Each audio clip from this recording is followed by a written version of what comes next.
Has the will of the people prevailed in Israel? Following months of protests over Netanyahu's judicial overhaul plan, the leader has hit the pause button on that plan. He has delayed the reforms until next month's parliamentary session. Listen in first to what he said. When there's a possibility to prevent civil war through dialogue, as Prime Minister, I am taking time out for dialogue. I give a real opportunity for a proper dialogue.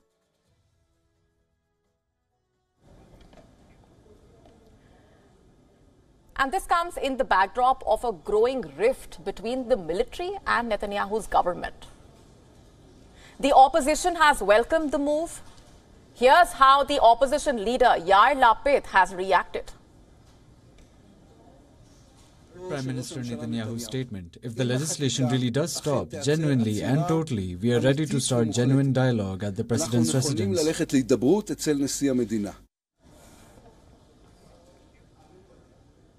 Has Netanyahu destroyed his government with this move?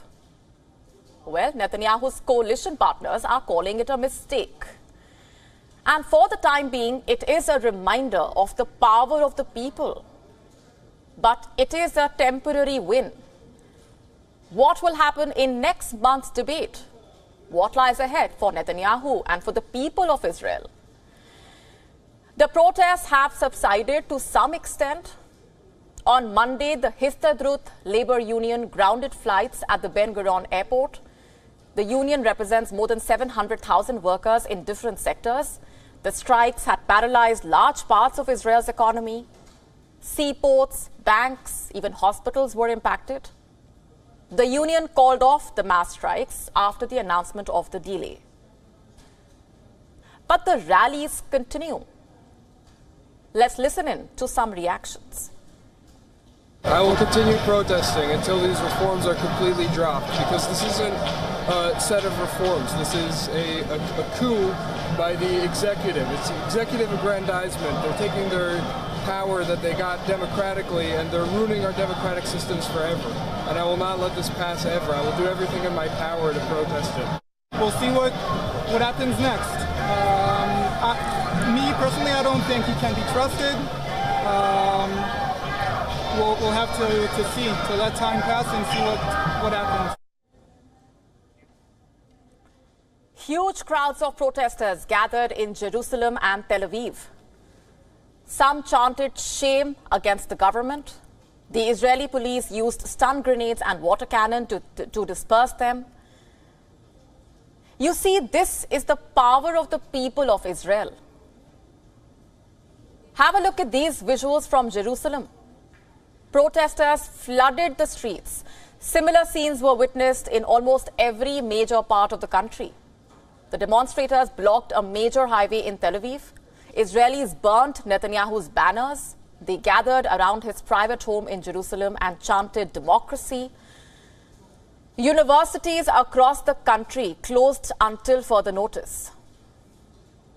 Israeli Navy commandos took the protest to the depths of the Red Sea. Meanwhile, they waved Israeli flags underwater.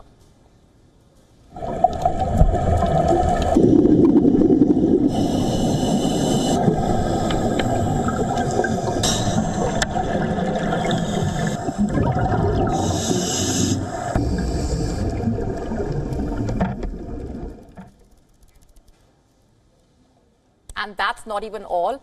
Diplomats, lawmakers, Israeli ambassadors voiced dissent against the judicial reforms. Ultimately, Benjamin Netanyahu had to give in. He succumbed to the pressure, although temporarily. His decision to delay the reforms was a desperate attempt to control the situation. But like I said, the move has not been received well by his coalition. So what happens next? If Netanyahu scraps the reforms, his coalition would crumble. If he goes ahead with the judicial overhaul plan, the protests intensify. How far will Netanyahu go to save himself? Will he save himself or destroy his government, has been the question that we've been asking. If Israel is left without a functioning government, it would go to its 6th election in 4 years. The instability and chaos in Israel would continue. The next few days are going to be crucial for the country, and we will be keeping a close eye on the developments. WION now available in your country. Download the app now. Get all the updates on the move.